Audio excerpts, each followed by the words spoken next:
Hi friends, നമ്മൾ ഉണ്ടാക്കാൻ പോകുന്ന ഒരു സ്പെഷ്യൽ ഐറ്റം ആണ് ഹെൽത്തി വീറ്റ് ബ്രെഡ്. ഇപ്പൊ ഈ കൊറോണ കാലമൊക്കെ അല്ലേ, നമുക്ക് ബേക്കറിയിൽ നിന്നൊക്കെ ബ്രെഡ് മേടിക്കാൻ ചെറിയൊരു പേടിയുണ്ടാവും. പേടിക്കണ്ട, നമ്മളിന്നിവിടെ ഉണ്ടാക്കാൻ പോകുന്ന ഈ ബ്രെഡ് നിങ്ങൾക്ക് ഉണ്ടാക്കിയിട്ട് ഫ്രീസറിൽ എടുത്ത് വെച്ച് ആവശ്യം പോലെ ചൂടാക്കി കഴിക്കാം. അപ്പം ഈ ബ്രെഡിന്റെ ഒരു പ്രത്യേകത ഉള്ളത് വെജിറ്റേറിയൻസിനും നോൺ വെജിറ്റേറിയൻസിനും കഴിക്കാവുന്ന രീതിയിൽ സെപ്പറേറ്റ് ആയിട്ടാണ് അത് ഉണ്ടാക്കുന്നത്. അപ്പൊ നമുക്കിനി ഇത് എങ്ങനെയാണ് ഉണ്ടാക്കണമെന്ന് കാണാം. ഇതിന് വേണ്ട ഇൻഗ്രീഡിയൻസ് ഏതൊക്കെയാണെന്നൊക്കെ നോക്കാം. ആദ്യമായിട്ട് നമുക്ക് വേണ്ടത് നല്ല ഗോതമ്പ് പൊടി. മൈദയല്ല, നമ്മൾ ഗോതമ്പ് പൊടി വെച്ചാണ് ഉണ്ടാക്കുന്നത്. ഇത് 4 കപ്പ് 600 ഗ്രാം ഉണ്ട്. 1 കപ്പ് ചെറുചൂടുള്ള പാല്, 1 കപ്പ് ചെറുചൂടുള്ള വെള്ളം, 2.5 spoon brown sugar, 2 table spoon honey തേൻ, 1.5 table spoon east instant east, 1.5 teaspoon ഉപ്പ്, 4 ടേബിൾ സ്പൂൺ ഒലിവ് ഓയിൽ, ബദാം, മത്തങ്ങയുടെ കുരു, ഇത് ഫ്ലാക്സ് സീഡ്സ്, വെളുത്ത എള്ള്, ഇത് നമുക്കറിയാലോ വാൾനട്ട്. ഇത്രയും സാധനങ്ങളേ ഉള്ളൂ. അപ്പൊ നമുക്കിനി എങ്ങനെയാ അത് ഉണ്ടാക്കണമെന്നുള്ള സ്റ്റെപ്സ് നോക്കാം. എൻ്റെ ഫസ്റ്റ് സ്റ്റെപ്പ് ഈസ്റ്റ് പൊങ്ങാനായിട്ട് വെക്കാം. ആദ്യം ഈ ചെറുചൂടുള്ള വെള്ളം 1 കപ്പ്, ചെറുചൂടുള്ള പാല് 1 കപ്പ്, ഞാൻ ഈ പഞ്ചസാര മുഴുവൻ ഇടുക കേട്ടോ, തേൻ ഫുള്ള് ഒഴിക്കണം. നമ്മൾ ഈസ്റ്റ് പൊങ്ങാൻ വെക്കുമ്പോൾ മധുരം ഇടുന്നത് എന്തിനാന്ന് വെച്ച് കഴിഞ്ഞാൽ ഈസ്റ്റ് പൊങ്ങാനായിട്ട് സഹായിക്കുന്ന ഒരു ഏജന്റാണ് പഞ്ചസാര അല്ലെങ്കിൽ തേനൊക്കെ.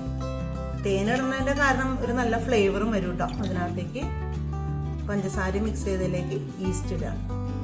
ഇനി നമുക്കിത് 15 മിനിറ്റ് നമ്മളിത് പൊങ്ങാനായിട്ട് വെക്കണം. നമ്മുടെ ഈസ്റ്റ് പൊങ്ങാൻ വെച്ചത് എടുത്തിട്ട് വന്നിട്ടുണ്ട്. അതുപോലെ ഡീസൻ്റ് ആയിട്ട് പൊങ്ങിയിട്ടുണ്ട്. ഇതിനകത്തേക്ക് ഈ ഓയിൽ ഒഴിക്കാം. ഇതിങ്ങ് മാറ്റി വെക്കാം. നമുക്ക് ചെയ്യാനുള്ളത് നമ്മൾ കുഴയ്ക്കാൻ പോവാണ്. അപ്പം ഈ പൊടി ഏകദേശം മുഴുവൻ സ്വല്പം വേണേ മാറ്റി വെക്കാം, നമുക്ക് കുഴയ്ക്കുമ്പോൾ ഇടയ്ക്കിടയ്ക്ക് ഇട്ട് കൊടുക്കാൻ വേണ്ടിയിട്ട്. ഏകദേശം 1 ടേബിൾ സ്പൂൺ ഞാൻ മാറ്റി വെച്ചിട്ടുണ്ട്. ബാക്കി മുഴുവൻ ഇതിനകത്ത് ഇട്ടിട്ടുണ്ട്. പിന്നെ എടുത്തു വെച്ചിരുന്ന 1.5 ടീസ്പൂൺ ഉപ്പ് മുഴുവൻ ഇതിനകത്തേക്ക് ഇടാൻ പോകും. ഇത് നമുക്കൊന്ന് മിക്സ് ചെയ്ത് കൊടുക്കാം. എല്ലാ സ്ഥലത്തും ഈക്വലായിട്ട് ഉപ്പ് സ്പ്രെഡ് ആവാനായിട്ട് മിക്സ് ചെയ്ത് കഴിഞ്ഞിട്ട് പതുക്കെ ഇവിടെ ഒരു കുഴി പോലെ ഉണ്ടാക്കിയിട്ട് പൊങ്ങി വന്ന ഈ ഈസ്റ്റ് ഇതിനകത്തേക്ക്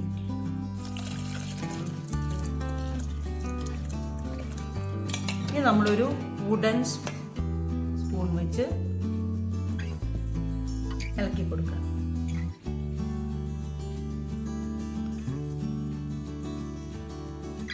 നമ്മൾ ഇത് ഇളക്കി ഭയങ്കര സ്റ്റിക്കി ആയിരിക്കും, സാരമില്ല, അതിന്റെ കൺസിസ്റ്റൻസി ഇങ്ങനെ തന്നെയാണ് വേണ്ടത്. ഇനി നമ്മളിത് ഇളക്കി മിക്സ് ചെയ്ത് നല്ല കൈയൊക്കെ നല്ല വെടുപ്പായിട്ട് കഴുകി വന്നിട്ട് നമ്മൾ കൈകൊണ്ട് എടുത്ത് വേണം ഇതിന് കുഴയ്ക്കാനായിട്ട്.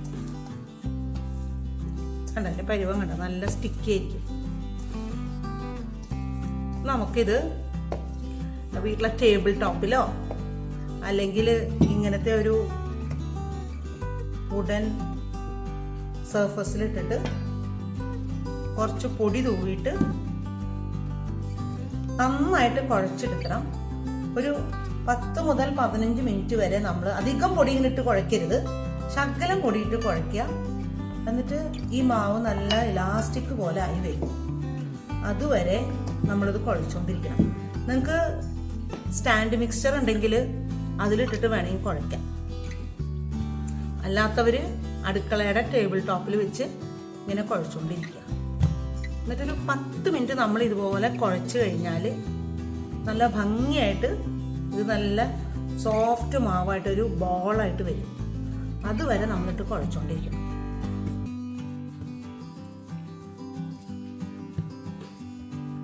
ഏകദേശം നല്ല സോഫ്റ്റ് ഡോ ആയിട്ട് വന്നിട്ടുണ്ട്. നിങ്ങൾക്ക് ഇതിന്റെ ടെക്സ്ചർ കാണുമ്പോൾ മനസ്സിലാവും. നേരത്തെ എങ്ങനെ ഒട്ടി ഇരുന്നിരുന്നതാ, ഇപ്പൊ ഇത് നോക്ക്. വേണ്ട, കുറച്ച് ഓയിൽ എടുത്തിട്ട് ഈ പാത്രത്തിൽ നന്നായിട്ട് പെരട്ടുക. കാരണം ഇത് പൊങ്ങി വരുമ്പോൾ ഒട്ടിപ്പിടിക്കാൻ, ഇത് ഡബിൾ സൈസ് ആയിട്ട് പൊങ്ങി വരും. നമ്മളിതൊരു 1 മണിക്കൂറോളം ഒരുവിധം വാം ആയിട്ടുള്ള മുറിയിൽ, അതായത് ചെറിയ ചൂടുള്ള മുറിയിൽ, തണുപ്പുള്ള സ്ഥലത്ത് വെക്കാൻ പാടില്ല, ചൂടുള്ള മുറിയിൽ നമ്മളിത് എടുത്ത് വെക്കാൻ പോവാണ്, AC ഒന്നും ഇല്ലാത്ത മുറിയിൽ. അപ്പം ഇങ്ങനെ എണ്ണ പുരട്ടി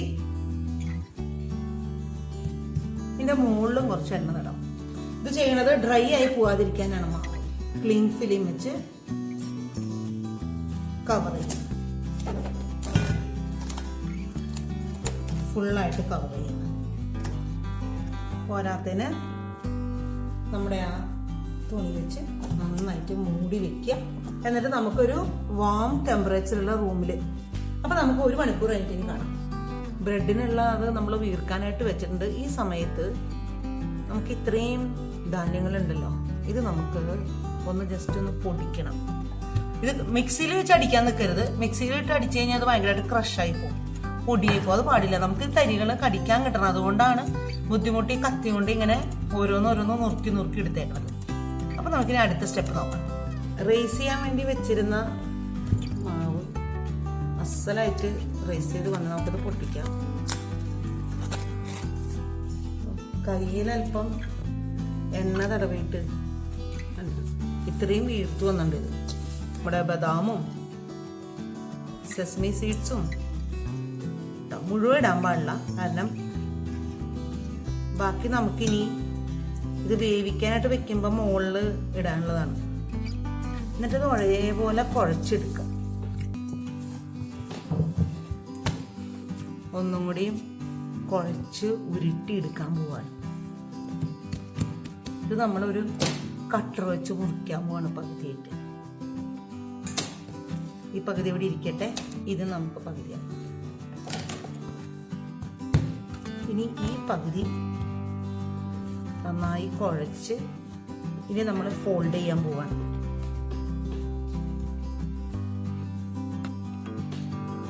ആദ്യം ഒരു തരത്തിൽ പറ്റും, പിന്നെ മടക്കും. നമ്മൾ എത്ര ഇതുപോലെ ഫോൾഡ് ചെയ്ത് മടക്കി കൊണ്ടിരണോ അത്രയ്ക്ക് സോഫ്റ്റായി വരും നമ്മുടെ ബ്രെഡ്. എന്നിട്ട് ഇങ്ങനത്തെ ടിന്ന് നന്നായിട്ട് ബട്ടർ തേച്ച് അല്ലെങ്കിൽ ഓയിൽ എന്തെങ്കിലും മതി. ഞാൻ ഈ ബ്രഷ് വെച്ചാണ് ചെയ്യുന്നത്. ഈ ബ്രഷ് വെച്ച് ഇങ്ങനെ ബട്ടർ ഓയിൽ എന്തെങ്കിലും തേക്കാം, എടുത്ത് വയ്ക്കാം.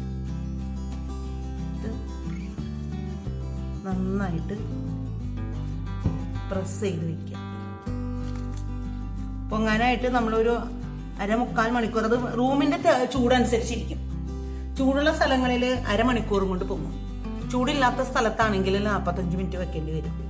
നമ്മളിത് പുറത്തെടുക്കണതിൻ്റെ ഒരു 15 മിനിറ്റ് മുമ്പ് ഓവൻ പ്രീഹീറ്റ് ചെയ്യാൻ വെക്കണം 180 ഡിഗ്രിയിൽ. അപ്പോൾ ഇനി നമുക്കിനി ഒരു 45 മിനിറ്റ് കഴിഞ്ഞിട്ട് വന്ന് നോക്കാം. പൊങ്ങാൻ വെച്ച ബ്രെഡ് ലോഫ് ഈ 2 പാത്രം നന്നായി അസലായിട്ട് പൊങ്ങി വന്നിട്ടുണ്ട്. ഇനി ചെയ്യാനുള്ള കാര്യം മിൽക്ക് വാഷ് എന്ന പരിപാടിയാണ്.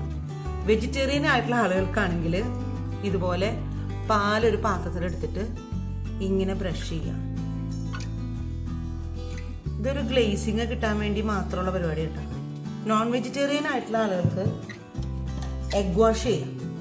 ഇതിൽ തന്നെ ആ പാല്, ബാക്കിയുള്ള പാലിൽ തന്നെ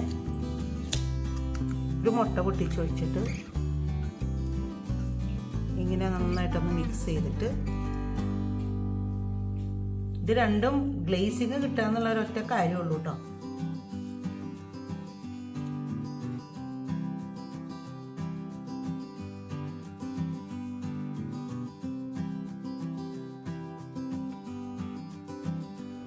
വൺ 180 ഡിഗ്രിയിൽ ഈ ഓവൻ പ്രീഹീറ്റ് ചെയ്തിട്ടുണ്ട്. അവിടേക്ക് നമ്മൾ റെഡിയായ ഈ പൊങ്ങി വന്ന ബ്രെഡ് വെക്കാൻ പോവാണ്. ഇനി ഓവൻ ഇല്ലാത്തവർക്ക് ഇങ്ങനത്തെ ഒരു പാത്രത്തില് ഇതുപോലെ ഒരു റിങ് ഇറക്കി വെച്ചിട്ട് സാധനം വെച്ച് കഴിഞ്ഞിട്ട് ഇതുപോലെ മൂടി വയ്ക്കുക. 180 ഡിഗ്രിയിൽ 40 to 50 മിനിറ്റ്സ് ആണ് ഇതിന്റെ കുക്കിംഗ് ടൈം. അപ്പൊ നമുക്ക് അത് കഴിഞ്ഞിട്ട് വന്ന് നോക്കാം. നമ്മളിപ്പോ ഇത് ഗ്യാസ് ഓഫ് ചെയ്ത് എടുക്കാനായിട്ട് പോവുകയാണ്. ബ്രെഡ് ഈ വയർ റാക്കിന്റെ മുകളിലേക്ക് വെക്കാൻ നല്ല റെഡി ആയിട്ട് വന്നിട്ടുണ്ട്. ചൂട്ടോടെ അടപ്പത്തുനിന്ന് എടുത്ത ഉടനെ ഈ ബട്ടർ വെച്ചൊന്ന് തുടയ്ക്കാൻ പോവാണ്. ഇത് നല്ല ഗ്ലേസിങ് വരാൻ വേണ്ടിയിട്ടാണ് കേട്ടോ. ഇങ്ങനത്തെ ഒരു തുണി കൊണ്ട് ഇതിങ്ങനെ മൂടി വെക്കാം, നല്ല ടൈറ്റായിട്ട്. അപ്പോൾ നല്ല സോഫ്റ്റ് ആവും. അപ്പം നമ്മൾ വേവിച്ചുകൊണ്ട് വന്ന ബ്രെഡ് നല്ല റെഡി ആയിട്ട് വന്നിട്ടുണ്ട്. കണ്ടോ? ഈ 2 ബ്രെഡ് നിങ്ങൾ കണ്ടു. ഇനി നമുക്കിത് മുറിക്കാനായിട്ട് ടേസ്റ്റ് ചെയ്യാം. ഓക്കെ,